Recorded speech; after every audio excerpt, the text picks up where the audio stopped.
नमस्कार दोस्तों, भगवद गीता के पूरे 18 अध्यायों की इस श्रृंखला में आपका स्वागत है, जहां आपको मिलेगा जीवन का हर सवाल, हर समस्या और हर दर्द का समाधान। और आज हम सुनेंगे 5वां अध्याय, कर्म संन्यास योग।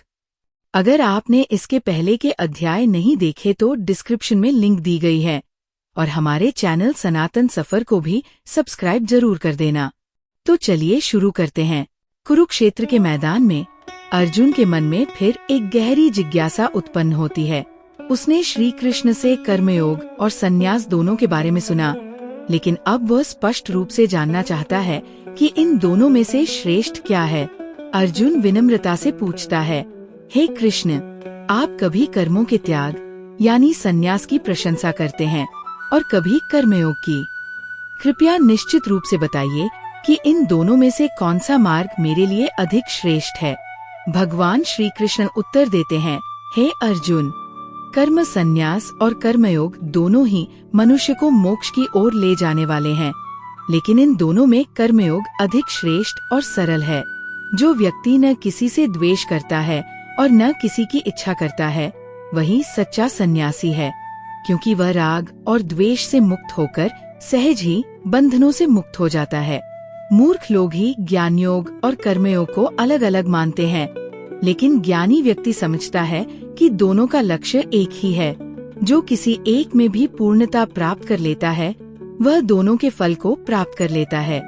ज्ञानियों के द्वारा जिस स्थिति को प्राप्त किया जाता है, वही स्थिति कर्मयोग के द्वारा भी प्राप्त की जा सकती है। इसलिए जो व्यक्ति दोनों को एक समान देखता है, वही सही दृष्टि वाला है। लेकिन हे अर्जुन, बिना कर्मयोग के संन्यास को प्राप्त करना बहुत कठिन है। इसलिए कर्मयोग के द्वारा ही मनुष्य शीघ्र परमात्मा को प्राप्त कर सकता है।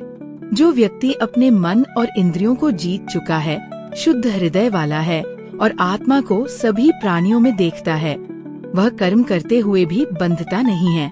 ऐसा ज्ञानी व्यक्ति सोचता है, मैं कुछ नहीं करता, चाहे वो देख रहा हो, सुन रहा हो, स्पर्श कर रहा हो, खा रहा हो, चल रहा हो, सो रहा हो या सांस ले रहा हो।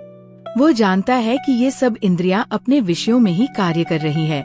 जो व्यक्ति अपने सभी कर्मों को परमात्मा को अर्पित करके करता है और आसक्ति को त्याग देता है, वह पाप से उसी प्रकार अछूता रहता है जैसे कमल का पत्ता पानी से अछूता रहता है।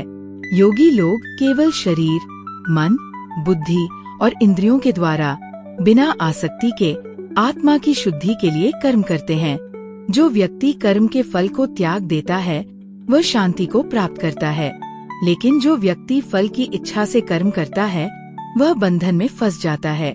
भगवान श्री कृष्ण आगे कहते हैं, जो ज्ञानी पुरुष अपने मन और बुद्धि को नियंत्रित करके सभी कर्मों को त्याग देता है, वह इस शरीर रूपी 9 द्वारों वाले नगर में रहते हुए भी कुछ नहीं करता और न ही किसी को कुछ करने के लिए प्रेरित करता है। वह आत्मा में स्थित होकर शांत रहता है और जानता है कि वास्तव में प्रकृति ही सभी कर्मों को कर रही है। परमात्मा न तो किसी के कर्मों को करता है और न ही किसी के पाप पुण्य को स्वीकार करता है, लेकिन अज्ञान के कारण मनुष्य अपने आप को कर्ता मान बैठता है। जब मनुष्य का अज्ञान ज्ञान के द्वारा नष्ट हो जाता है, तब उसका ज्ञान सूर्य के समान प्रकाशित होकर सत्य को प्रकट कर देता है। जिस व्यक्ति की बुद्धि, आत्मा, श्रद्धा और आश्रय सब कुछ परमात्मा में स्थित हो जाता है, वह ज्ञान के द्वारा अपने सभी पापों को नष्ट करके जन्म मृत्यु के बंधन से मुक्त हो जाता है। सच्चा ज्ञानी व्यक्ति सभी में समान दृष्टि रखता है, चाहे वो विद्वान ब्राह्मण हो, गाय हो, हाथी हो, कुत्ता हो या चांडाल, वह सभी में एक ही परमात्मा को देखता है। जो व्यक्ति इस प्रकार समदृष्टि रखता है, वह इसी जीवन में संसार को जीत लेता है, क्योंकि वह ब्रह्मा में स्थित हो जाता है।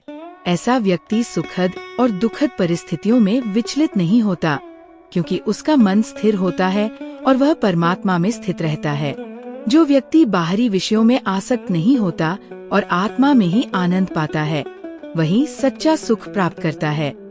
इंद्रियों के विषयों से मिलने वाले सुख वास्तव में दुख के कारण होते हैं, क्योंकि उनका आरंभ और अंत होता है। इसलिए बुद्धिमान व्यक्ति उनमें आसक्त नहीं होता।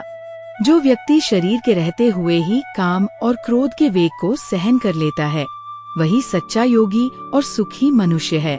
जो व्यक्ति भीतर ही आनंदित होता है, भीतर ही प्रकाश को देखता है और भीतर ही स्थित रहता है, वही ब्रह्मा को प्राप्त करता है और मोक्ष को प्राप्त करता है।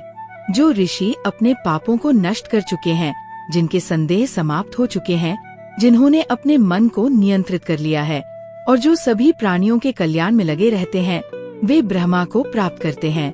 जो व्यक्ति काम और क्रोध से मुक्त है, जिसने अपने मन को जीत लिया है और आत्मा को जान लिया है, वह हर ओर से ब्रह्मा में स्थित रहता है। अब भगवान श्री कृष्ण ध्यान और आंतरिक शांति का सीधा मार्ग बताते हैं। वे कहते हैं, जो साधक बाहरी विषयों से अपने मन को हटाकर अपनी दृष्टि को भौहों के बीच में स्थिर करता है और श्वास प्रश्वास को नियंत्रित करता है, वह ध्यान में स्थित हो जाता है। वह अपनी इंद्रियों, मन और बुद्धि को पूरी तरह नियंत्रित करके इच्छाओं, भय और क्रोध से मुक्त होकर सदा के लिए मुक्त हो जाता है। ऐसा योगी बाहरी संसार से अलग होकर भीतर की ओर यात्रा करता है और आत्मा में ही स्थिर हो जाता है। अब भगवान श्री कृष्ण अंतिम और अत्यंत गूढ़ सत्य बताते हैं।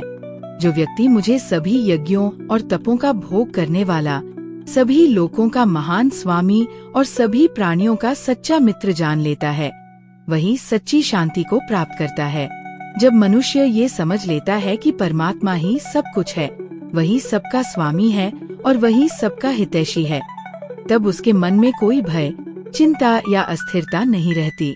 ऐसी अवस्था में मनुष्य पूर्ण शांति को प्राप्त करता है और परम आनंद का अनुभव करता है। यही कर्म संन्यास योग का सार है। कर्म करते हुए भी भीतर से पूर्ण त्याग और अंत में परमात्मा में पूर्ण समर्पण।